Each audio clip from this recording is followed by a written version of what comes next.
There we go. Okay. And speaker view. There we go. Okay. All right. Well, let's get going then.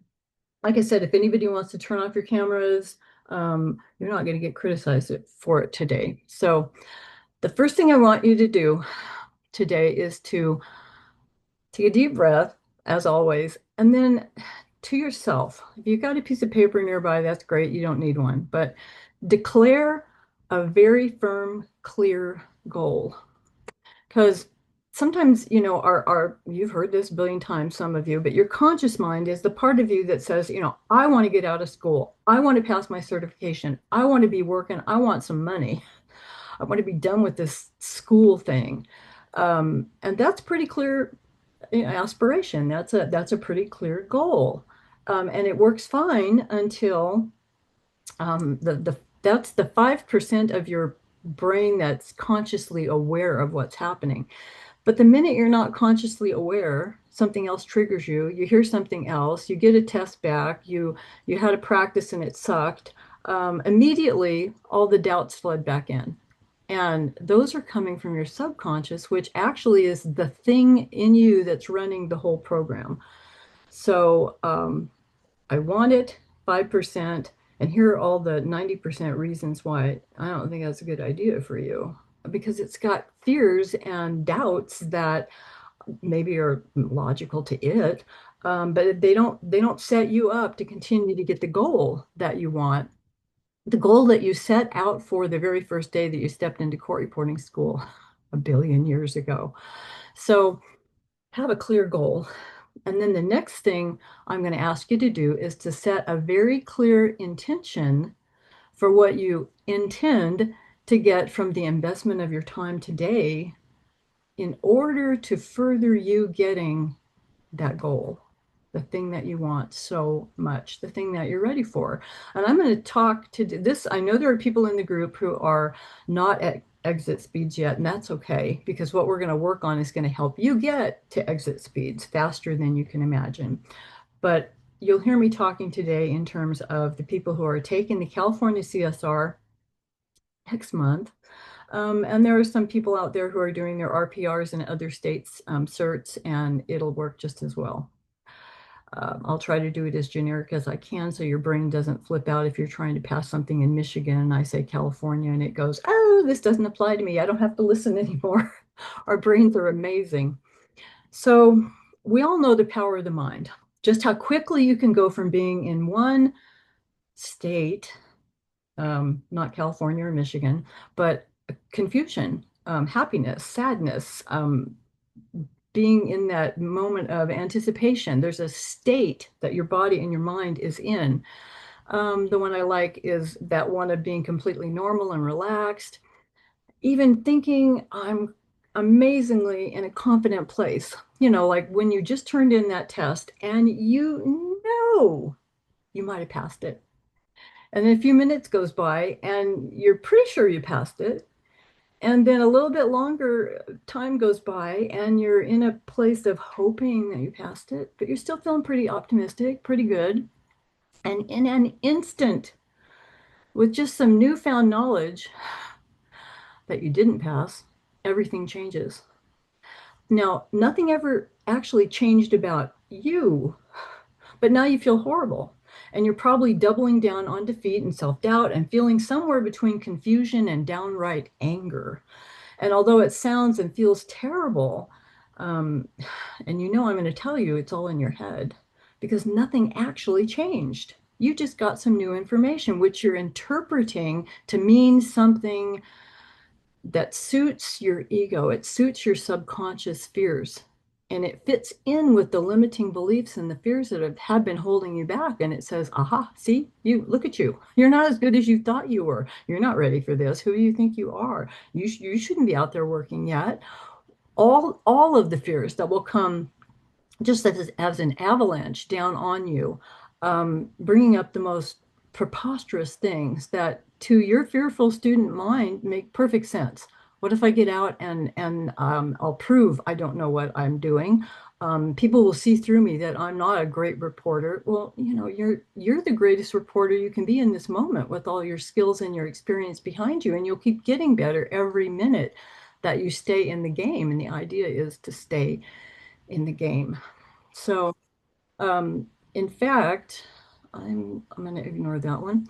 Um, for us to get you out and get you starting to make some bank with your equipment, we've got to get that stuff out of your head and toss it away so that it can't hurt you anymore. Um, and it's sad, but we sit there and we try to talk our way out of it. We talk our way out of feeling anxious, feeling those feelings of anxiety. But I'm going to tell you, you're trying to do this like mental gymnastics with your mind to get over the feelings, but the feelings don't go away. So let me give you some good news. The negative self talk, the debilitating, defeating chatter is housed in our subconscious. And until we go in there and get rid of it, change it, give it some new information, and release it, we can't get the subconscious mind to change with the conscious mind. And I'm going to get off of this subject real quick because I know for some of you guys, and if you're trying to write it down, God help you. So yeah, subconscious mind. When I'm writing it out, I write SC mind or SCM. Conscious mind is CM. When I'm doing my stuff with my hypnosis people, I can't write all that stuff out. I can't even write it on my machine that fast. But conscious mind, see up here, subconscious, all your thoughts live in your head. All the feelings that the thoughts develop live in your body. I didn't know that. I just knew when I felt anxious, I felt horrible. And I figured it was all in my head, and it kind of was, but I felt it in my body. Unfortunately, your body's the thing behind your equipment trying to pass the test. So it's almost like um, a self-defeating circle. Your mind is thinking thoughts that affect the feelings in your body, that affect how you operate, and then the feelings in your body tell your mind that you can't do these things, and then it's like a self-fulfilling prophecy that just keeps going round and round. So think about it, if the thoughts in your head could solve the feelings that feel so damn bad in your body, well, it would have done that already. If it knew how to do it, it would have. And best of all, the quickest way to change the way you feel, the way your body approaches a test, is to change your state.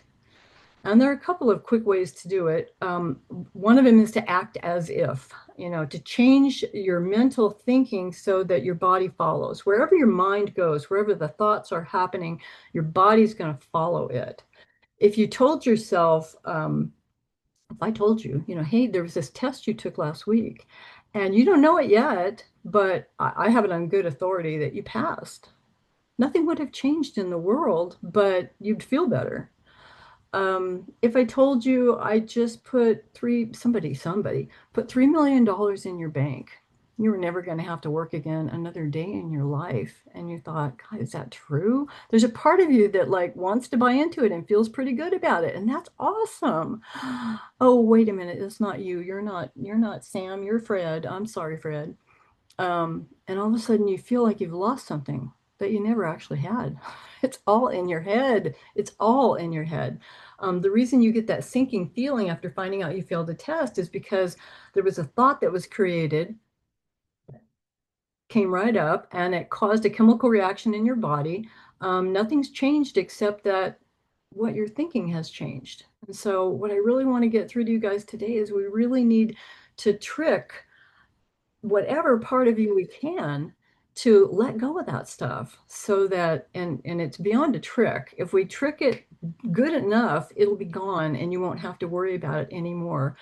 And so even imagining as if, I think it's Esther Hicks who always says, you want to raise your vibration. I could never understand what the hell is she talking about, except a low thought, a fearful, anxious, depressed feeling has a lower vibration than something that's happy and content and delighted. I mean, you know how you feel when you failed a test, you're down here. And when you pass a test, you're up here. What we want to do is to get you right there in the vibration that's right before the passing the test, so that you're in a place where you're matching that frequency so that you can pass the test. And so if you think about what's the opposite of anxious, it might be happy or content or calm, but you don't even have to go as far as happy. We just need to give you the tools to get yourself out of anxious, sad, and defeated, because those aren't going to get you anywhere. Um, and it's not fake it till you make it, because we're not asking you to fake it. We're asking you to tell your brain, I've had it. You're not going to say bad things to me about me, and you're not going to keep trying to keep yourself in a place that's safe by making me feel bad and making me think I can't get what I want. And so, just for today, act as if you are successful. If you were that person who already had the certificate, how would you feel? How would you how would you think? How would you talk? Who would you be if you were already powerful? Because you are. Who would you be if you were already successful? Allow yourself to go there, to imagine it. Imagination is powerful, because the only thing holding you back from success is, well, your limiting beliefs and your doubts and fears. From one moment to the next, you can instantly change that state. Our beliefs are a self-fulfilling prophecy. What we believe is what we achieve. And there's this thing called the reticular activating system. It's the part of you that molds your future. It focuses on what it thinks you believe. It believes what you tell it. I'm not good enough. I don't know what's wrong with me. I don't know why it's taking me this long to get out of school. All those things. It's like, oh, it's not judging you. It's just saying, oh, and when you wake up in the morning and say, God, I'm a struggling student. I'm so tired of being a struggling student. It just hears, oh, you're a struggling student. My job's to conform your outside world to your inside beliefs, and I can do that. You're a struggling student. Carry on. It's like, you don't want to be a struggling student. I'm working as hard as I can, and I'm going to be a working reporter faster than I can imagine, faster than even I can imagine. And I remember when somebody first showed us Molly Cooper, when she shared that with me, and I thought, God, when I was back in school, it would have been like, it forever would have been faster than what I imagined me getting out of school. For a long time, I don't know how I made the progress I did with the nasty mental stuff I had going on, but it was when I finally got into the 200s, and I thought, oh my God, I'm like right there at the door. I'm right there. Um, oh my God, now does the struggle get harder and longer? Or, where am I? What can I do? All of a sudden, in 200s, I was correcting a test that I'd done, self-grading. And I remember sitting there and thinking, oh my God, I don't know how to write possessives consistently. I don't know how to write plurals consistently. I'm all over the place. I don't, and I learned with, phonetic everything. Um, and no briefs until I was in 160. We weren't allowed to. And so my writing had always evolved. And as it evolved, I didn't have a consistent way of thinking about everything. And so, help if you don't have a solid knowledge of your theory, that's okay. Spend a weekend and just say, from now on, this is what I did. It's like, from now on, I'm going to use that Z over there for this. I'm not going to worry about is it S or is it Z. I'm going to use, for me, a star with an S for an apostrophe S, an S with a star for plural. And my software does it now, but back in the olden days, our software we didn't have software that had any kind of intelligence. It was exactly what you wrote is what you got. So it takes some time, but that we call it in hypnosis RAS, your reticular activating system. It's the part of your brain that focuses on what you're thinking about. If you were in the market for a car, and you thought to yourself, ooh, I want one of those. The guy who taught me this, it was so cute because he wanted a blue Miata. And this is like, tells you how old I am. Back in was it the 90s or the early 2000s? Anyway, a blue Miata. And he said, it was the weirdest damn thing. Nobody's got one. I've never seen another one. I've gone to the dealership and looked at the pictures. Um, But all of a sudden, I was determined I'm going to get a blue Miata. He said, and all of a sudden, I see them everywhere. One's cutting me off on the freeway. There goes another one. There's one over there in the parking lot. He says, it's just bizarre. It's like they just all appeared out of nowhere. Where were they before? Well, they were always there. Your brain just didn't look at them and identify them because they weren't important. They became important when you said to yourself, I'm going to get a blue Miata. And all of a sudden you see them everywhere because your brain is filtering for what it wants to focus on. It's filtering for what it believes you believe. You believe you're going to get a blue Miata. And so there they all, like, take one, there they all are.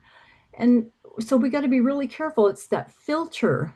It molds your future by using the filters of your own belief. You may want something, but if you truly don't believe it's possible for whatever reason, it can't come to you.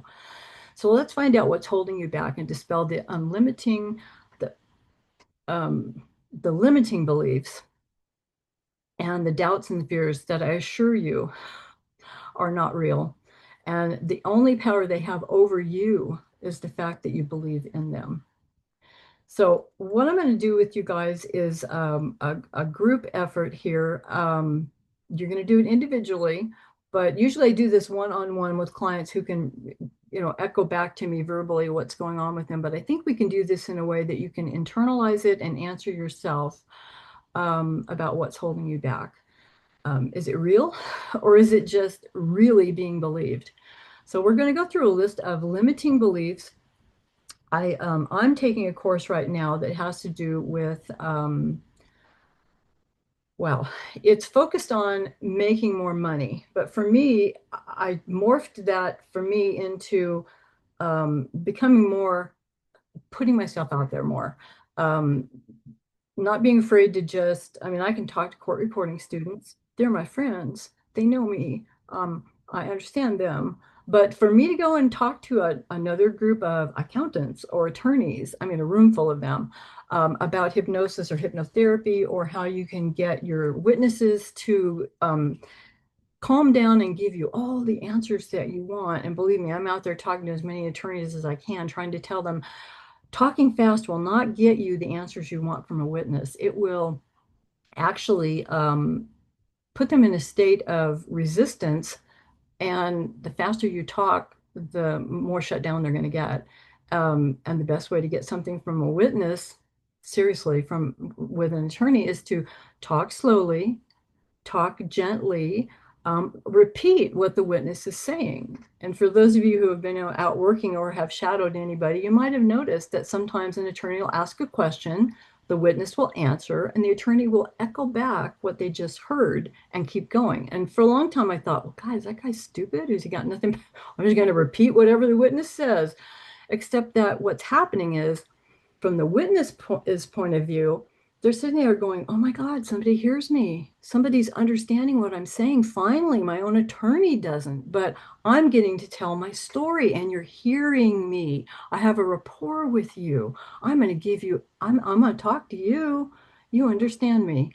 I've seen that happen so effectively that I've had attorneys call for a recess and take their witness out in the hall, and you can hear them out there. He's not your friend. Stop talking to him like that. Stop volunteering. Answer yes or no. Don't expand on the answer. It's kind of comical. And I think to myself, that guy knows what he's doing. That attorney probably takes a phenomenal deposition. That's easy for a reporter to make a clean transcript from. So um, we're going to go through this list of limiting beliefs, and you're going to ask yourself some questions that will help you identify the beliefs that might be holding you back. Now, I'm going to read the list. I can put it in the chat, but what I'm going to do is just go through the list, and I'm going to ask you to ask yourself which one of these is true for you. You're going to be able, I'm going to read a statement, and you're going to be able to say yes or no, or I don't know, maybe. For the first part, we're just going to identify if it's a fear or a belief that you firmly have right now. and then we're going to go through an exercise of getting rid of it. So the 10 that I came up with that pertain to court reporters, not just, making money or expanding who you are. But these are the ones that now if somebody else has a better one, come on in and share it in the chat. But I go through these really quickly and just write down your own, or think about or write down one of these that apply to you.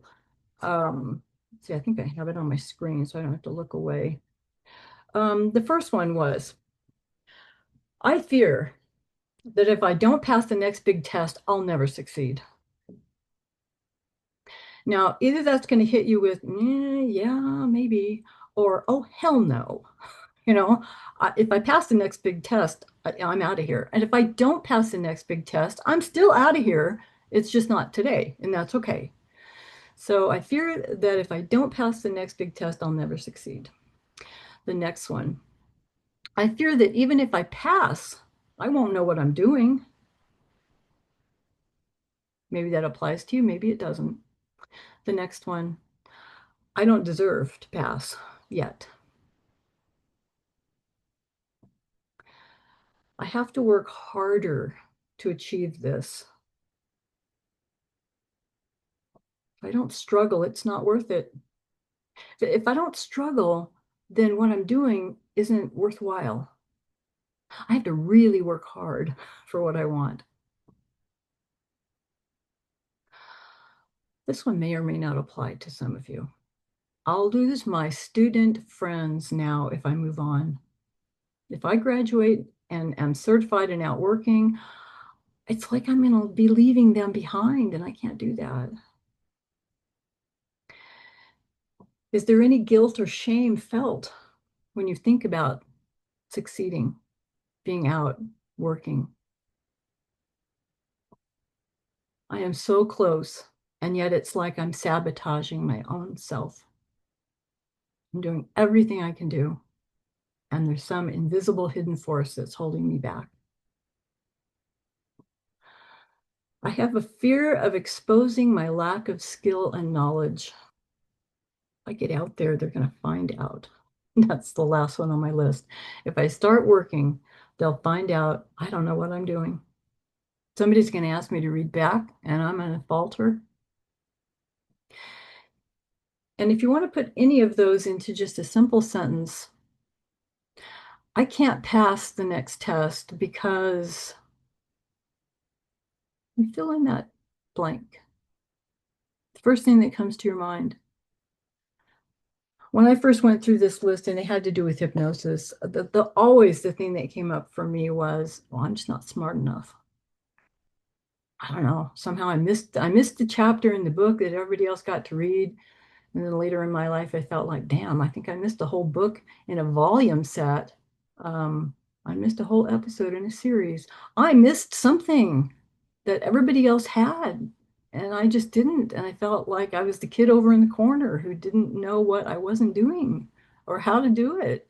And I wanted to fit in, and I wanted to be like the big kids, but I didn't know what that was, standing on the outside. I can't pass the test because whatever that because is a belief that even if you know it's not true, we got to get your subconscious to understand that it's not true. So if anybody needs any help with that, let me know. But pick something, pick one sentence today. I'll share that list with you, and I'm going to share the process we're going to go through to get rid of that belief. I will share this with you guys so that you can work on it further at home. I'm doing this for myself. I'm picking like one sentence every night and just kind of going through the process. And it kind of seems stupid at first because if you can do it out loud, you're all muted. So feel free to talk to yourself if you want to, or just think it internally. That's powerful too. But I promise you, when you're talking out loud, your subconscious is hearing what you're saying. It hears what you say when you finish with the test and go, what is wrong with me? And you're just, chattering the way you do. When I lose my keys, going to the car, and I beat up on myself verbally all the way to the house and all the way back to the car, My subconscious is hearing that as I'm beating up on myself.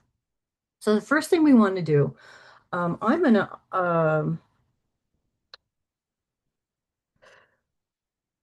I'm gonna be thinking about one of these for you. So pick whatever the belief is at the moment, and there may be more. Whatever you think applies to you that you can say, yeah, that's me. Um, Let me look at the chat real quick here. Um, um, um, um. I haven't been able to pass my certification test because I have not been diligent enough to gain the speed and accuracy that I need to capture the record. Okay, so basically what you're saying is you haven't been able to pass because you're not putting in the effort, whatever that is, that the effort. And the sentence can be as long as you want. You just need to just isolate something down.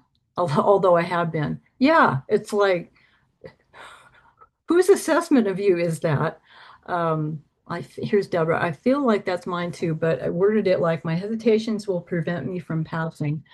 Um, my hesitations, yeah, they will, because this is the weird part of our brain is that, and some of you I know have heard me say this before, but your brain, the subconscious part of you, the part that looks for the blue Miata out there on the freeway, if you told it, don't look for blue Miatas. Whatever you do, don't look at them. Just don't. Then it still is going to look for them. If I told you guys right now to, whatever you do, no matter what I say, whatever you do, don't think of a pink elephant in an orange tutu twirling around and dancing on a purple rug. Don't think about it.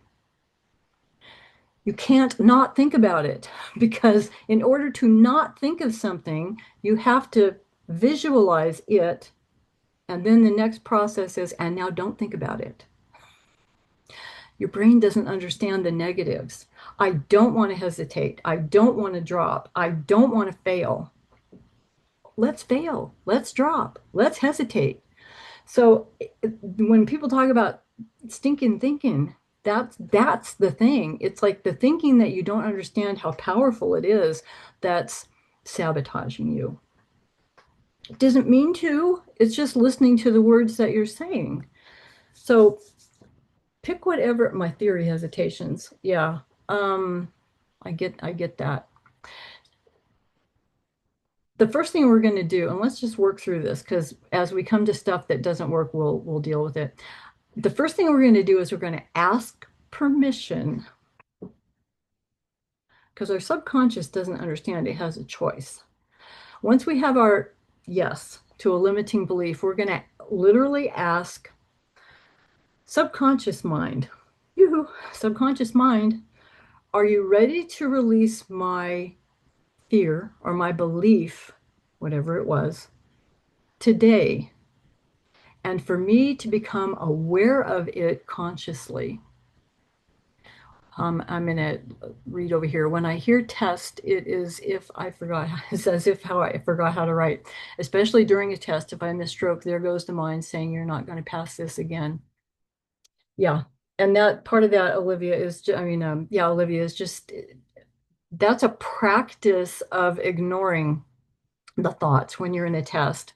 And we will work on that too. I've got a hypnosis thing at the end, which I'm going to isolate out and make available just to you guys, that will help you with a lot of that stuff, without you having to do anything about it. But yeah, it's like, why is it if somebody's staring over, when I'm doing real time, it's like somebody's staring over my shoulder as I'm trying to write a test. It makes me a freaking nervous wreck. I've been doing this for a long time. I've been doing real time since the 80s when computers could actually, you know, put out an instant visual display on the screen. And that was horrific. Um, and it still is. It's like I just have had to accept that about myself. When it's the night before, I'm going to be doing a real-time job. If it's a job I've never done before, it's all the unknown. I don't know who the attorneys are and how fast they're going to talk. I don't know what they're going to be talking about. Oh my God, is my equipment going to work? And I had $300 microphone that sabotaged me 2 days ago, and I had a whole job. And luckily, I always write like there is no audio because there was no audio. But that's a different story. Um, let's get back to this. The question you're going to ask your subconscious mind is, and you just want to get it to say, yeah.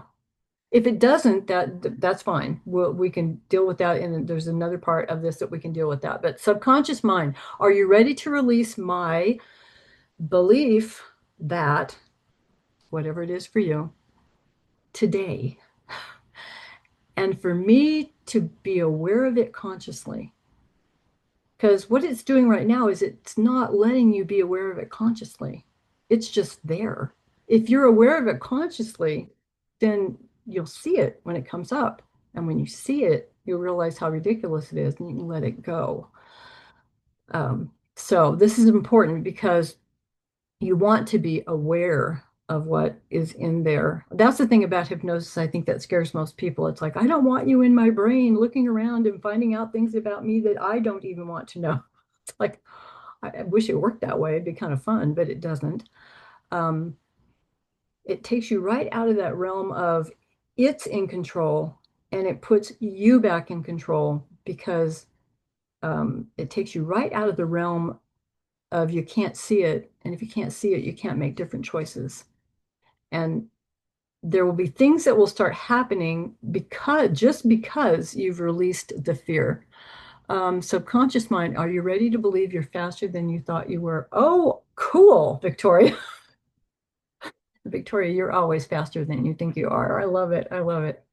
Yes, that's a good one. Are you ready to believe that? Because if right now the fear is that I'm not faster than I think I am, that's true.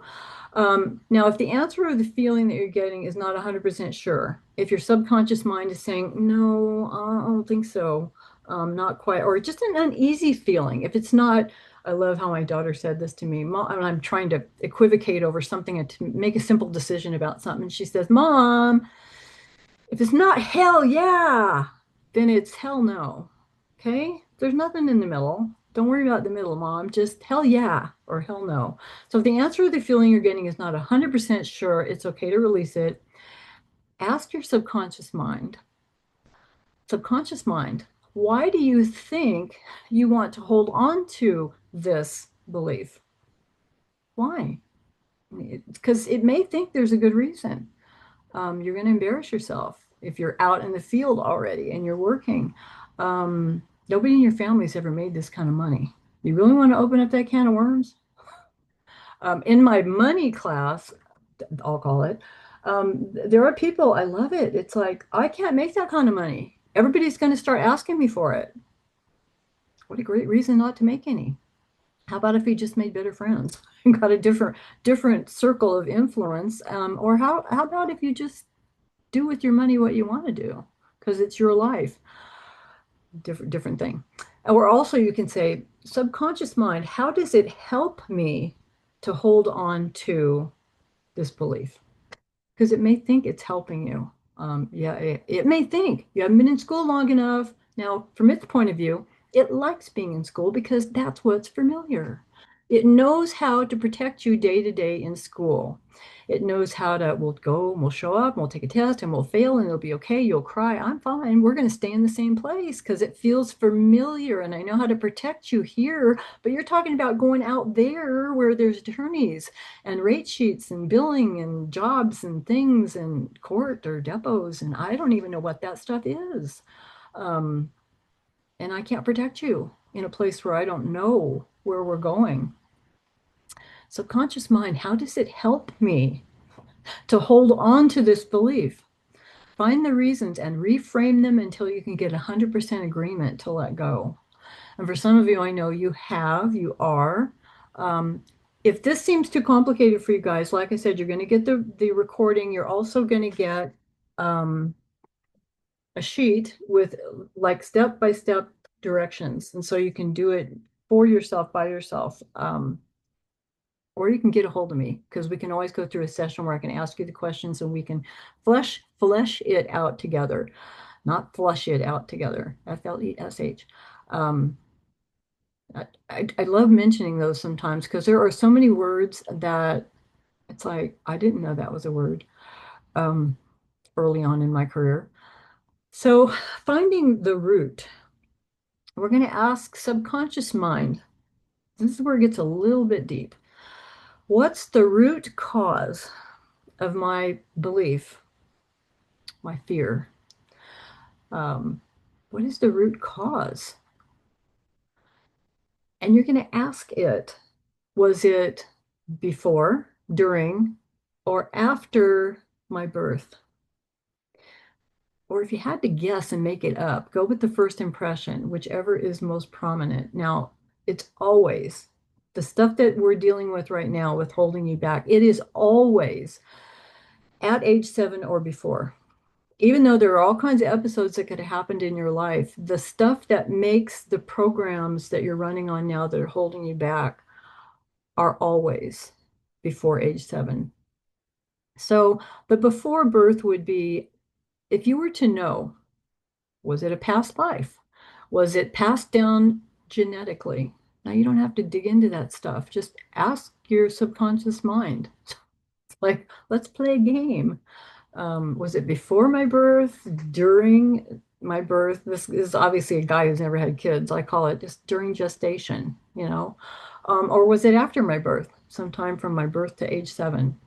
Um, or was it genetically? If you were to know how many generations ago, because sometimes we do know, like there were limiting beliefs that I got from my poor grandmother. God help her. She lived through the Depression. She was, are you guys sitting down for this? Number 11 of 13 kids. Talk about not being able to connect with other people, but knowing that you got to work really hard for everything you get in this lifetime. And I hung on to that belief till about 10 years ago when I said, Grandma, maybe that worked for you. And I feel guilty letting it go because it was your standard of your life that helped you, but I can't do it anymore. And I tripled my income in 6 months. And the only thing I did was let go of the thought that I had to work really hard.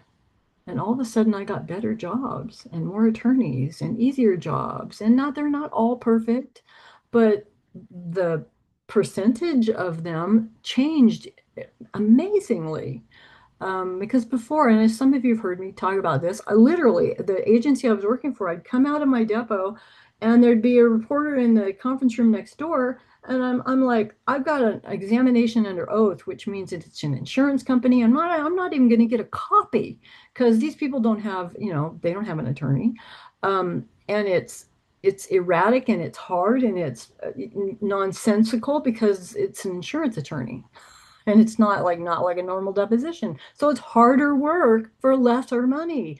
And I'm looking over here at her, and she's got 6 attorneys in there, and they're all ordering copies. And she just did 200 pages, easy ones. And I'm thinking, I have to work really hard for every dollar I make until I decide I don't. And otherwise, there's this part of us that feels like we're a victim of our own circumstances. And I just didn't understand that my circumstances were really of my own making. So it could be generationally, it could be genetic, he calls it genetically. I'm thinking of, generational trauma, generational shit that was back there for generations. I can trace it back on, and from my family, on my mother's side of the family, my mother's, mothers, all the way back. Um, you don't deserve, you got to work hard. You're not like other people and you're not smart. All of that. And, and to not blame them, but kind of bless them like, oh my God.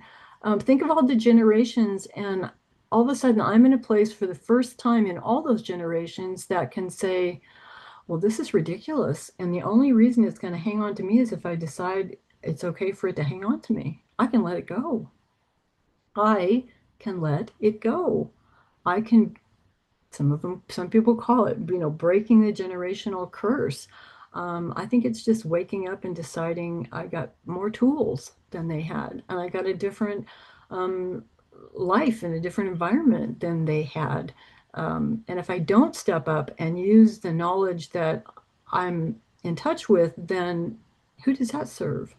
It just continues passing down the thoughts, the beliefs.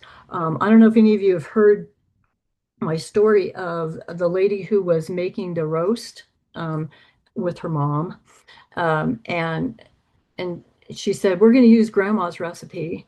And everybody knew grandma's recipe, but they got it out, and it was like, you take the roast, and the first thing you always do with the roast is you cut off the ends, and then you put it in the pan, and then you do all the spices and stuff or marinate, whatever you're doing. But you got to cut off the ends. And she looked up at her mom and she said, Mom, this is weird. We've been doing this for like, years and years and years. Why do we cut off the ends of the roast? And she said, Huh, yeah, I don't know. That's how my mom taught me. And, my mom's gone now, so we can't ask her. Oh, wait a minute. Let me ask my older sister, your aunt. Maybe she knows. And so they call up, the aunt, and the aunt starts laughing, and she said, Mom never told you that, huh?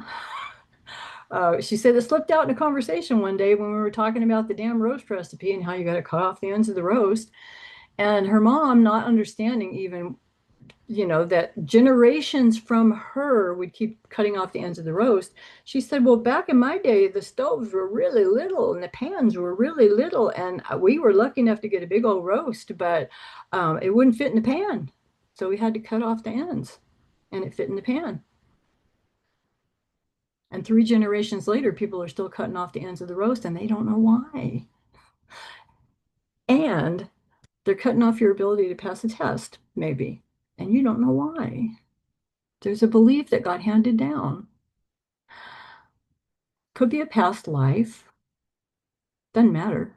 When I work with people in hypnosis, and a long time ago, somebody said, "Oh, do you do past lives?" And I realized, yeah, if I'm trained for that. But at the time, I was like, "No, not really." And then I had a client who I asked them to go back to the first time you remember, the first time, the event that has all to do with your fear of spiders, and it was like. They started describing something that I knew wasn't in this lifetime. And I thought, okay, my teacher told me you take the client from where they give you. This is their experience. This is them needing to connect whatever they have to connect it up to be able to let it go. And that's okay. It doesn't matter. Um, Past life. I have a client friend of mine who she has people who come up with future life episodes. And it's like, wow, okay. And reframe that stuff and help them walk into a different future. Past life, if you were able to know how many lifetimes ago, you don't have to know what it was. You're just having your conscious mind having a conversation with your subconscious mind about where is this shit coming from? Where? And then to ask it, is it if it's during birth, do you know how many months you were along? What was going on in your mom's life when all that was happening? Um, the first time I ever had hypnosis, and it was for like, this is like in the early 80s, I think, or yeah, maybe mid 80s anyway. It was for like weight loss. And I remember him, I don't remember much, but I remember him asking me very clearly, when did you first, I don't even know what he asked me, when did you first feel this way? And I remember thinking it was before I was born. And then he said, what's going on around you? And I thought, oh, my parents are fighting. They didn't want to have kids. It was way too early. They were 20 years old and didn't know what the hell they were doing. And I knew that when I had been born and I wasn't a guy, I wasn't a boy, that was a real disappointment. And so there was a bunch of stuff that happened in there. I'm not enough. I'll never be enough. Not going to have a penis in this lifetime, so I'm not enough. I was not a boy. Big deal. And my mother compromised and named me Carrie because that could be a boy or a girl. She thought maybe that would soften the blow to my Italian egotistical father. No. Anyway, that's another video. We'll have to wait for the paperback to come out. Was it after your birth? If you know, what age were you? And and then ask yourself if your mind comes up with it was 7. Ask, are you sure? Double check. Could it have been sooner than that? I remember going back to in a hypnosis session for me on speaking, and they asked me, when was the first time you felt like that? And I was like, oh, I don't know, I was like 10. Well, that was the first time I was consciously remembering it. Was it any time earlier than that? Could it have been sooner than that? Well, I guess it could have been 6. I had a memory at 6, somebody else shutting me down. I went all the way back to age 4. It was like, oh yeah, the weird stuff that comes to your brain. My dad had just bought a hi-fi. That tells you how old I am too. And they were playing records, vinyl records. And I had a little record player, and brought my little Woody Woodpecker record player out to have them play that. And I was told immediately, get out of here. This is for the adults. Nobody wants to hear your stuff. And I thought, oh, shut down. Nobody wants to hear your stuff. It was a lifetime of not being able to talk. And I think that's part of what drew me to court reporting. Deborah says, how about a fear, specific fear? Can I manage or wrestle my conscious mind back to a pace? I can't even read, to a place of quiet quickly enough to keep it from interfering on the test process whenever it decides to interrupt. Yeah, you can. And there's a conscious effort that you can go through before the test and just flat out tell it out loud. I'm going into a test. I love you to death. You got a lot of good, great aspects about you. You're wonderful for me when I'm transcribing, but you cannot be in the test with me. You can't. I have a thing where I crunch my toes. And I've practiced every time I hear that voice, like I can feel it coming toward me. It doesn't even have to get close enough to utter a word anymore, but I crunch my toes. And for me, that's its signal that shh, shh, shh, shh, no, no, not now, not now, not now.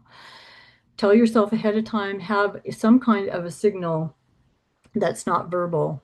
And I know it's one of you guys in the group here that was sharing this with me, that you're in a 4 voice test and you're listening, intently to 4 voices talking, and then the chatter enters the room, and you've got 5 voices chattering, talking, and then you're trying to tell it, hush, stop, don't, not now. Now you have 6 voices in the room, and you're trying to get 4 of them. So have some way ahead of time to get yourself in a place of, in that core, central, controlled, safe place, so that you can then enter the test and tell it, I'm sorry, you got to go in the other room. You have proved you cannot shut up. You're like a 3-year-old, but I don't have to be nice to you because you're actually 40, 50 years old. You can't do that to me. And you can't do that to the part of us that's writing on the machine. And I know there may be some voice writers in the room. Translate this in your head to however it works for you. um, I have to get out of my own way on that machine. So my conscious mind's got to stop analyzing how she's writing. Stop it. Yeah, there might be a reef for that. Yeah, she might have hesitated on something. Yeah, she might have dropped a word which she's going to be able to figure out later. Stop fretting about it. Stop trying to criticize her. You're important. Don't try to belittle her writing on the machine to make yourself feel important. I need you because you're really good when I'm transcribing. You're the picky part of me that says, that wasn't right. That was a plural. You need to proofread that again. That punctuation's not correct. Go back and do it again. I have the luxury when I'm transcribing to listen to that. But in no way, shape, or form do you help writing fast at all. And you know what? We're going to let her write however she wants to write during a test.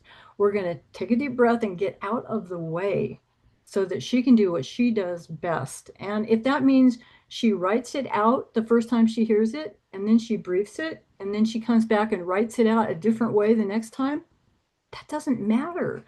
She can hear faster than we can. Our conscious mind can process 126 bits of information per second, but our subconscious, where we're writing from, it can interpret 2 million things per second. Processing is so fast, there's no comparison. She is hearing the words she's hearing. She knows what just came before it, and she's actually hearing what's coming next before we consciously are. She knows the fastest way to write everything, and maybe writing it out in a slow part of the dictation is a way to keep the rhythm the same. Because if she's going along and then she briefed it, and then she'd have to pick up the speed again. We don't know. Let her do what she does. Just let her do it and give us the best notes we can so that we can turn around and have the best product to work from when we're transcribing to have a passing test. So when you're answering these, always go with your first impression.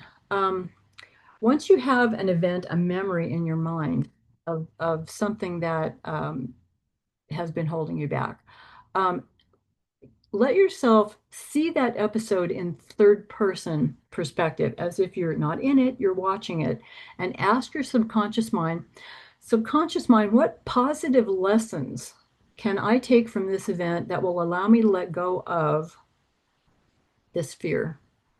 What positive lessons can I take? Because wisdom is just raw emotion and trauma that has come to understanding. And once you can um, dispel the electrical emotional charge, that's the thing that triggers you. Once you can quell that, then what you're left with is understanding and wisdom.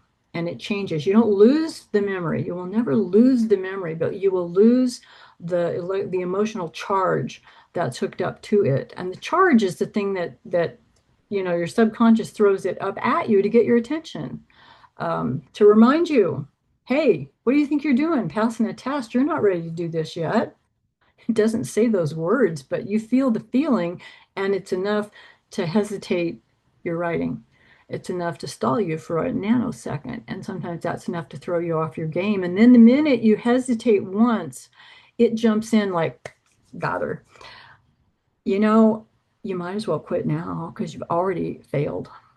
If you realize you failed, you can just relax and just write. And the minute you buy into that, we've all done it, then the writing becomes beautiful. Where'd that come from? It wasn't about your writing skills. It wasn't about your ability behind your machine. It was your imagining of what's coming next. And so another thing that I try to work with students on is to kind of think of that. If it's a 10-minute or 15-minute test, and for the RPR it's 5, doesn't matter, just translate it where it works for you. But to think of yourself as diving into an Olympic-sized swimming pool where you're just under the water and all you're doing is just stroke, stroke, stroke, stroke, stroke, and you're not thinking about breathing. You're not, well, don't not breathe during a test, but don't worry about how you're breathing during a test either. But if you're in a swimming pool under the water, just stroking it out, just stroking, stroking, stroking, stroking, stroking, nothing else exists. Nothing else matters except the next stroke and the next stroke. And each one of those is getting you to the other side of the damn pool. And that's the only thing you want. You've got to practice shutting everything else out and crunch the toes if you have to. Sometimes I wonder, again, wear comfortable shoes if you're going to do that. Identify and state the learnings in the positive. Once you come up with a positive lesson, for me it was wow, that stuff worked for my grandmother. You got to work hard for everything you get. That worked for her, but I'm in a different lifetime, and I don't have to feel guilty because I'm not doing what she wanted me to do. I did for a long time, didn't work. Um, I've got to be who I am and do what I got to at least try. I mean, the worst thing can happen is I try it and it doesn't work either. But once you try it and you realize you've let go and things can be different, then you're in a cycle that's different. You're growing in a different direction.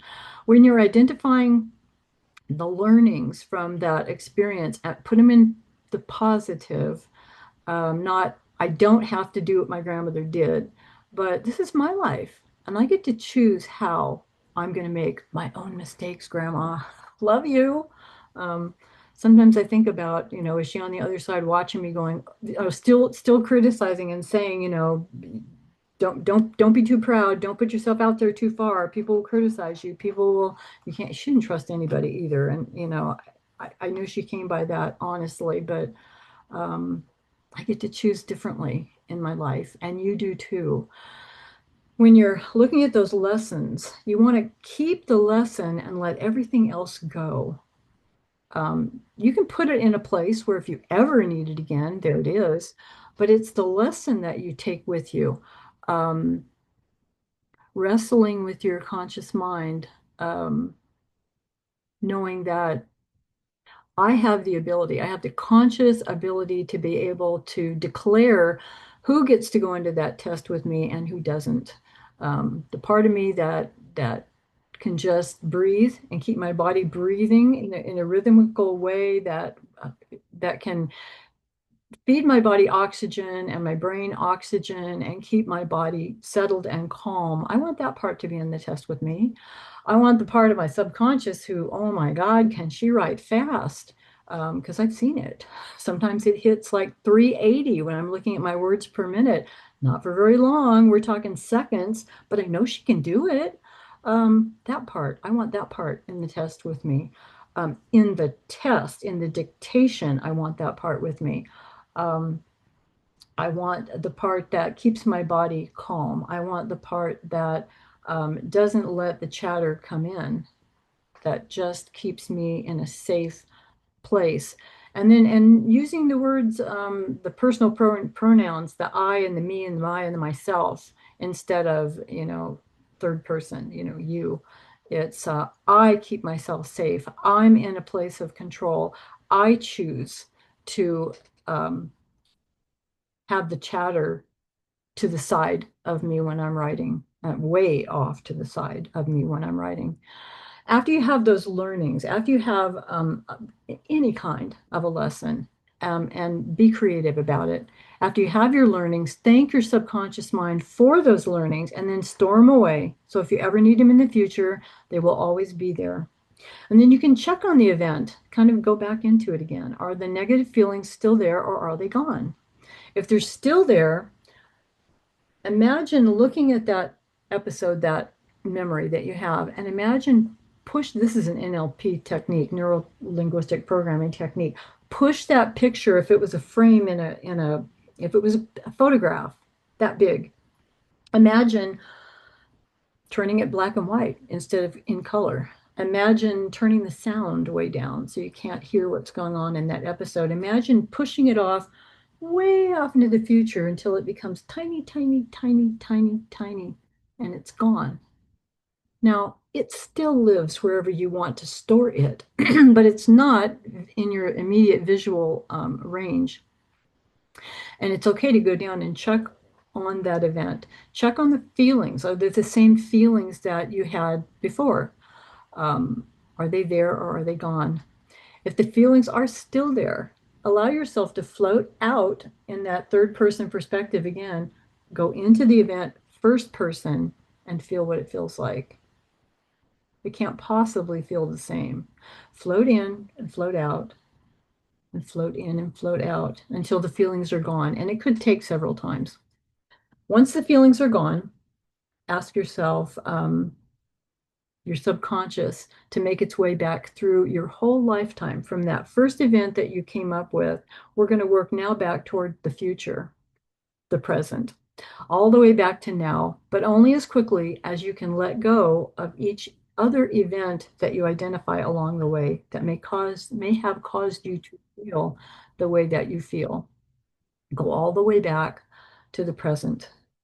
I have a guy that I worked with for a while. He's a shaman over in um, Sedona in Arizona.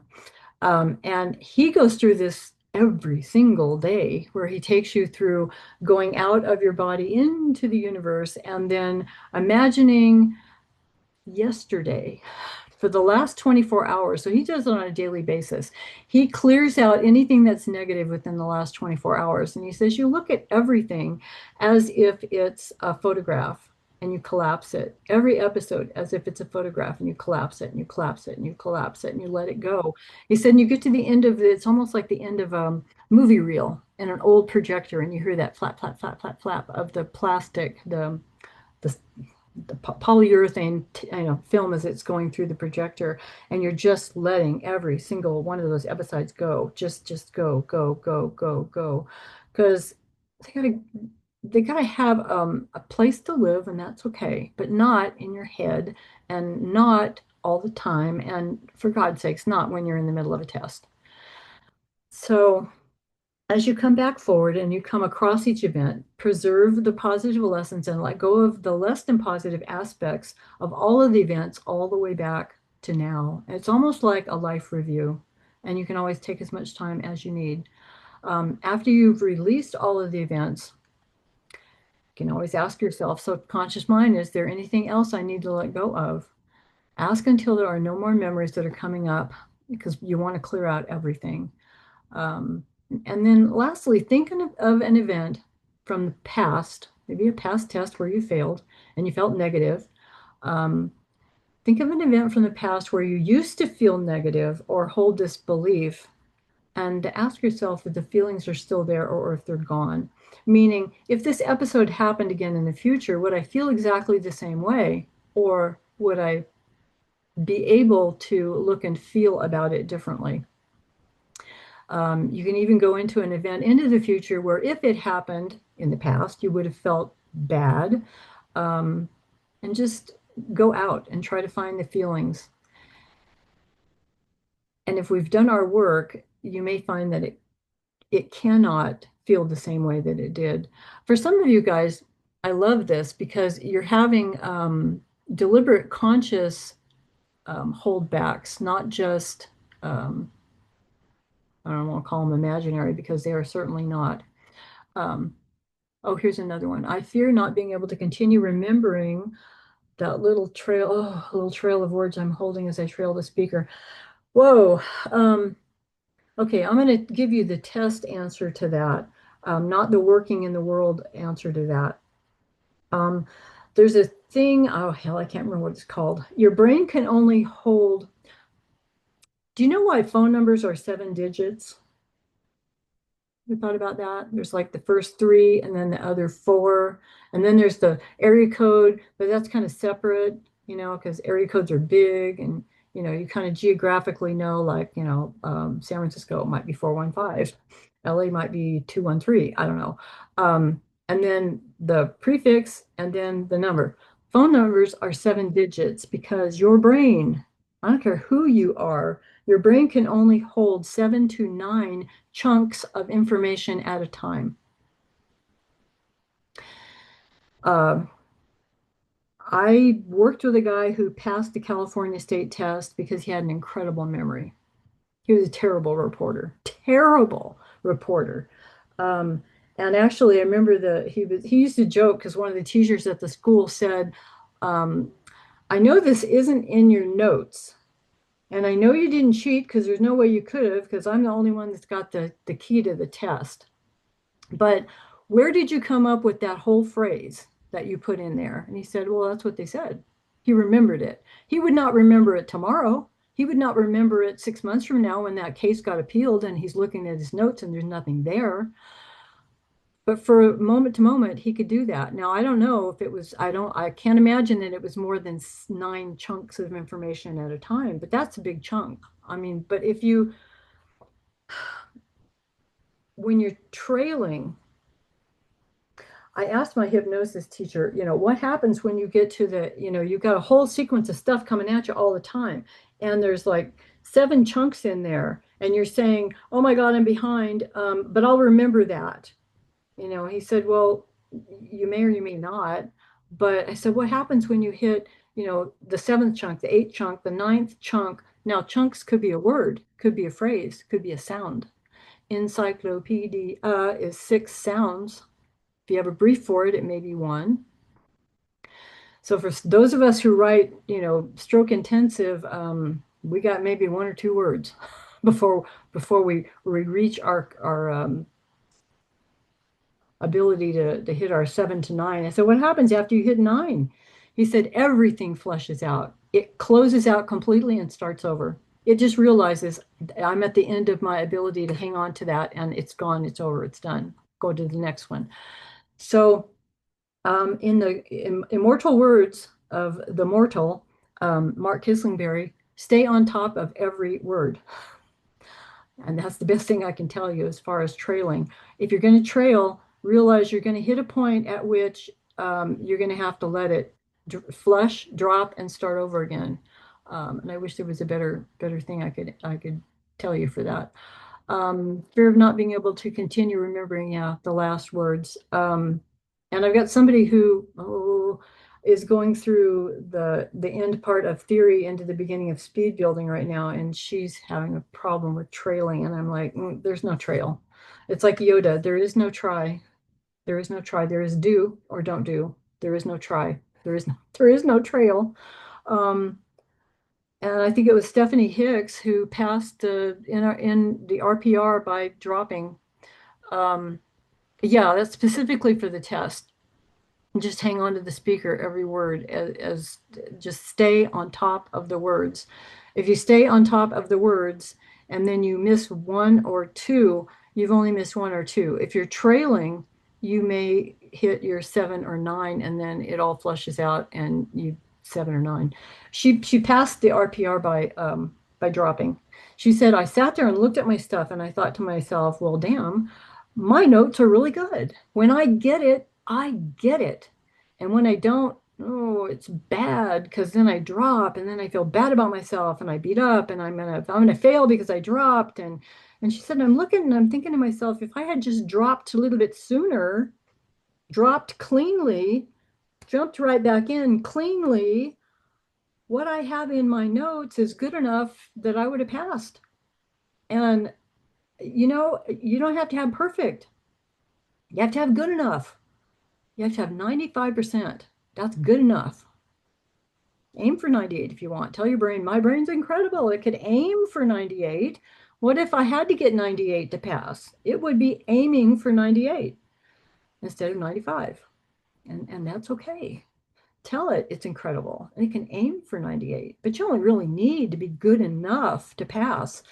And I looked at Stephanie and I said, well, is that you don't do that when you're working, do you? Do you? And she said, oh, hell no. Out in the field working, you aim for 100%. 100%. There's no 95. There's 98, 99, 100%. Because I want to get every single word. It makes my job transcribing easier. And it does. I hope that helped. Yeah, I don't care what you have to, aside from cheating, I don't care what you have to do to pass a test. It's just a test and it's just a formality along the way to get out. Um, and I know that was a lot for you guys, so I'm gonna share with you whoever needs to work on that, but here's what I'm gonna give you for the end here, if you're all still hanging in ready. Um, I'm going to give us a lead in, and then I'm going to take us to two different hypnotic inductions to take you. You will only go as deep as you want to or you need to go. And if you just allow yourself, I promise you what's in here will make some real differences as far as hesitating and as far as anxiety and as far as accepting and allowing and letting go of what you need to let go of. The whole first part was basically a conscious mind exercise because so many of us are, left brain.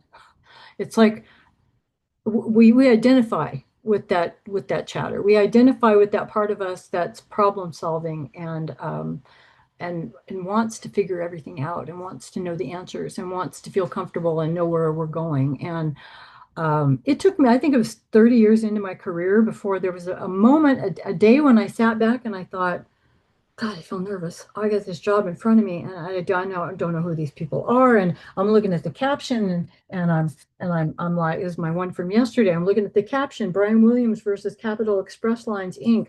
I wonder if they fired him. It was a wrongful termination. I wonder if somebody harassed him. I wonder if he had an injury on the job. There's nothing in here that tells me that, but there's only two attorneys. But one of them, or am I sitting down for this? Her first name is Lilit. And her last name is Kyababchian. Oh, dear God.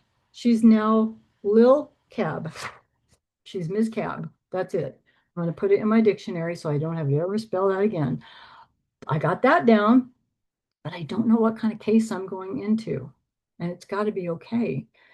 And I sat there thinking, how many decades you've been doing this? The only time you ever show up at a job where you know what's coming and you feel 80% okay and comfortable is because it's a job you worked on already. You know the attorneys, you know their personalities, you know that guy, and he doesn't object often, but when he does, he can go on for a whole paragraph.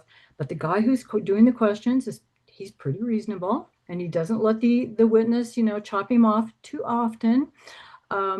You know what you're going into. But for most of the jobs you ever do, Carrie, you're never going to know what you're going into. That's the job. And so you can accept that we're always going into the unfamiliar. You guys know it when you go into a literary and you think, what on earth are they talking about chainsaws for? We were just a minute ago talking about a tow truck, or you're in a Q&A and you're thinking, this isn't a Q&A. This is a literary Q&A. What is wrong with these people? Take a deep breath and get in the pool. And just forget about beating up on whoever wrote that test. We can do that later. Just stay on top of every word. If you guys are ready, if you need to drop off, I'll have this recorded for you, but I want you to just get in a comfortable position, close your eyes if you want to. You don't have to. I'll tell you that specifically in a few minutes as we close out the identifying and learning and letting go and going on. Allow yourself the luxury of just doing nothing. Just resting and just relaxing, letting your brain say, I don't know half of what she was talking about, and that's okay. The part of you that needed to hear it and could put something into action will. Just rest, just relax, and I will chatter with the conscious mind, your conscious mind, for just a bit. Just as if we're in a test, we're now deliberately keeping logic, conscious mind, out of the picture. Logic's over there somewhere, just playing in the sand. Maybe the poor thing's got no friends. It's over there. But it loves playing with numbers. It loves solving problems and figuring things out and being right, even if it's not. So let's let it play happy without interfering with our ability to focus, to concentrate, to remember, to rely on our ability to write automatically and effortlessly. That's right. And oh, the always wanting to fix it brain, the analyzing brain, the I want to help and be the in charge brain. It's feeling needed and useful, but it's still standing at bay while you concentrate, focus, and write without interruption. My voice guides you, so you don't have to think about it. Just relax down. Now, as you relax, you realize logic is peacefully at play, far enough away from you while you work, while you write, while you concentrate on all the words that are coming at you. And let's make sure. In a moment, I'm going to ask you to try to bring up the number 300 in your mind. If you can visualize it in your mind, fine. Or just imagine the essence of the number 300. Notice how immediately logic peeks over. It's curious. It's over there, but it wants to know, what are you doing? Somebody said a number. I have to be involved here. That's my job. I fix things. Let's give it something to play with. Count back slowly with me. 300. 299. 298. 297. If you lose the place and forget where you are, you can just start again from roughly where you left off, as my voice can always guide you. 296. That's right. The muscles of your feet and ankles relax now. And as the muscles of your feet and ankles relax now, you feel grounded and safe. The muscles of your calves relax now. And as the muscles of your calves relax, you know you are in control. You are the maker of the decisions. The muscles of your legs just relax and unwind. And as the muscles of your legs relax, you rise confidently as never before. Now, muscles of your body unwind, let go, and the muscles of your body relax. Now, the muscles of your chest, shoulders, relax. Now, and the muscles of your chest, relax.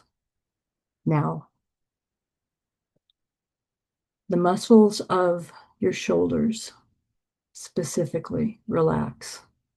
Now, the muscles of your arms relax.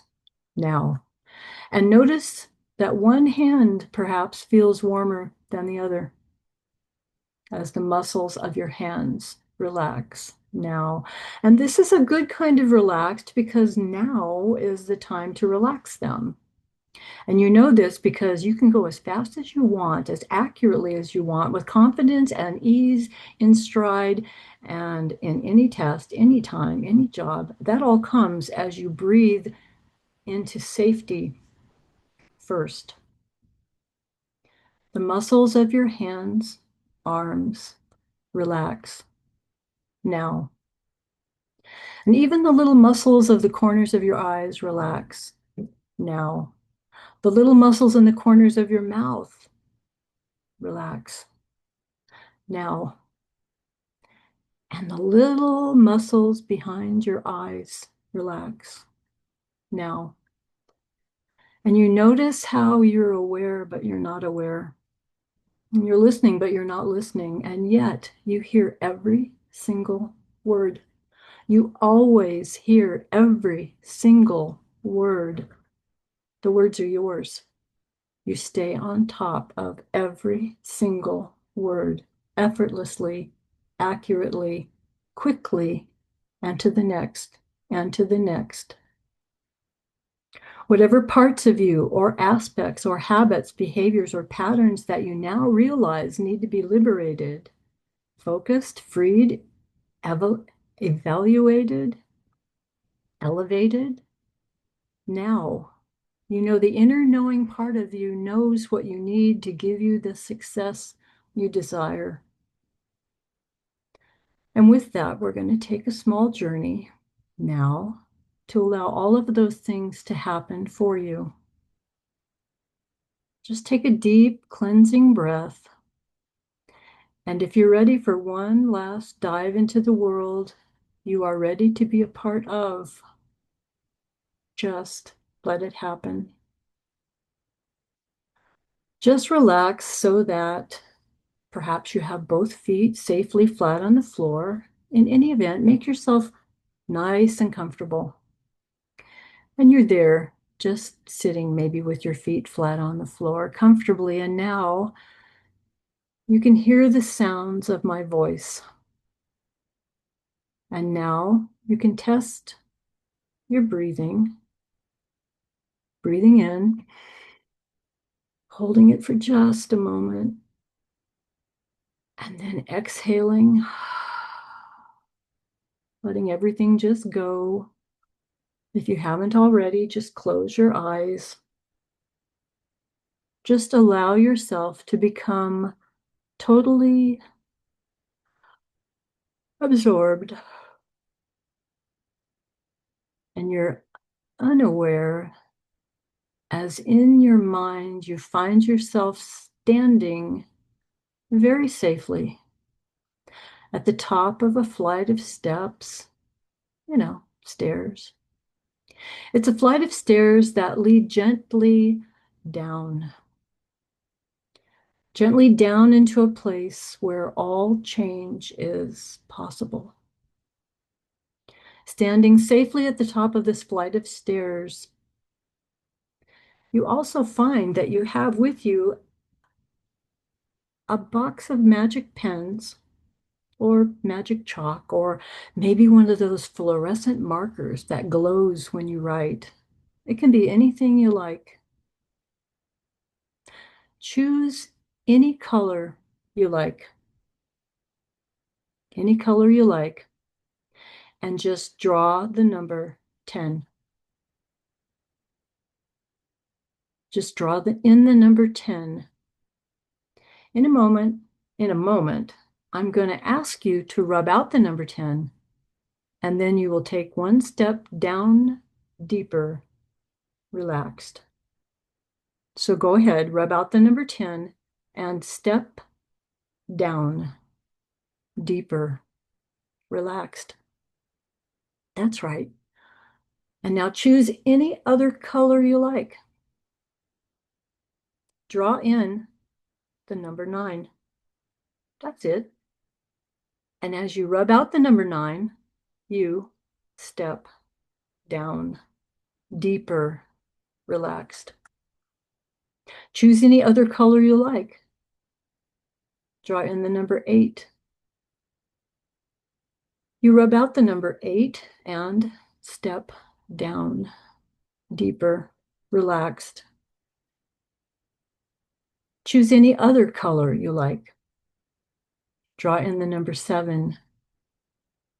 As you rub out the number 7, you step down, deeper, relaxed.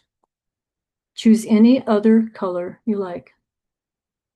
Draw in the number 6. As you rub out that number, step down, deeper, relaxed. Choose any other color you like. Draw in the number 5. As you rub out that number, step down, deeper, relaxed. Choose any other color you like. Draw in the number 4. And as you rub out that number, step down, deeper, relaxed. Choose any other color you like. And draw in the next number. And as you rub out that number, step down, deeper, relaxed. Choose any other color you like and draw in the next number. As you rub that out, step down, deeper, relaxed. Choose any other color you like. Draw in the next number. And as you rub out that number, step down, deeper, relaxed, to a place where all change is possible. Here now, just listen to the sound of my voice. Your imagination, your thinking can't hear. In front of you is a stream that can carry a twig effortlessly on and on and on. And sometimes the twig might get stuck. It might get stuck on some reeds or maybe behind a rock. It doesn't mean that the twig needs therapy. It just needs a nudge back into flow. Now on and on and on it goes, under a bridge, and closer to the ocean, your own tranquility and safety, deepening your trust in yourself, relying on your new beliefs in yourself, declaring that your goal is yours, embracing now that you are the guide of your life and you are ready for what's ahead of you. No hesitation. Every time you sleep and every time you dream, even if you don't remember your dreams, it makes no difference. That's right. As we all sleep and we all dream and we all change. And none of us consciously knows how we do any of these things, and we just do it. And we do them every single day. We all sleep, and we all dream, and we all change, and we all wake up. And so now I'm going to count from 1 to 10. And with each increasing number, you become just 1/10 more alert. And by the number 9, now you're just beginning to open your eyes. By number 10, fully feeling alert and fully integrated in every way back to the present with me. 1, 2, 3, 4, feeling the air around you. 5, 6, 7, 8, 9, and 10. And that's it. And just open your eyes. And come back. If there's anybody left out there. Let me put us in gallery view.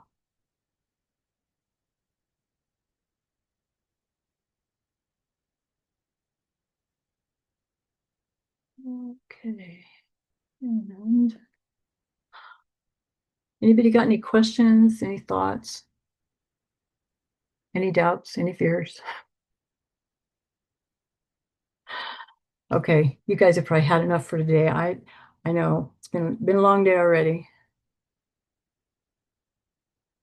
All right. You are so welcome. Oh, and for any of you who are still interested in the becoming certified as a hypnotherapist, I have not forgot about you. And when you send me an email asking for the recording of this hypnosis on here, ask me to remind you about that too, because I'm hoping I can get it started before. I'm waiting till after the November rush with the CSR. And then I'll open up registration and we're going to hope to get it started first week in January. Huh. New Year's resolutions and all. And as for some of you who don't know, the stuff that I talk about all the time in the class, I swear once you understand why you think the way you do and why you do what you do, it starts changing you from the inside out without you having to do a whole lot of therapy and actual hard, shadow work. Knowledge is power, and keeping your conscious mind like satiated with learning while your subconscious goes, oh yeah, you finally understand me. It's absolutely liberating. Um, so what was for me.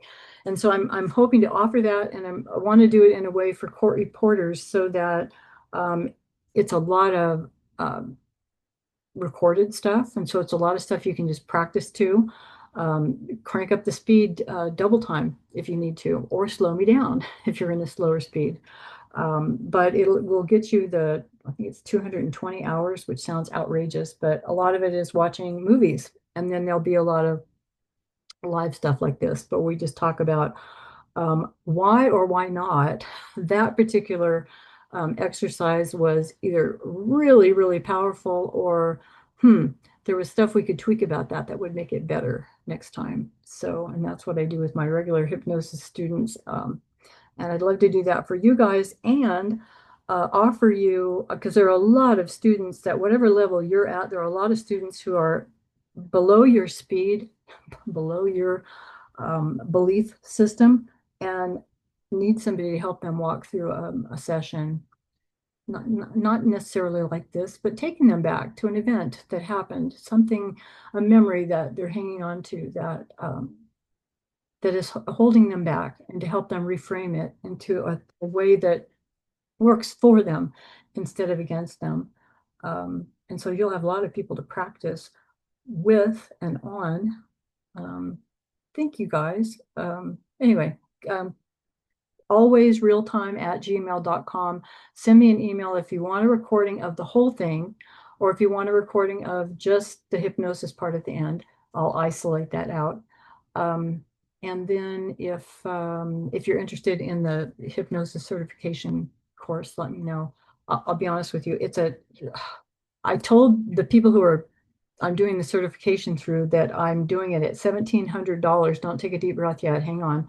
And they said, well, that's ridiculous. Our minimum is 2,500. And then I thought, well, do they know what I'm charging? So for you guys, for the people who've been on my list forever, it's 200, 200.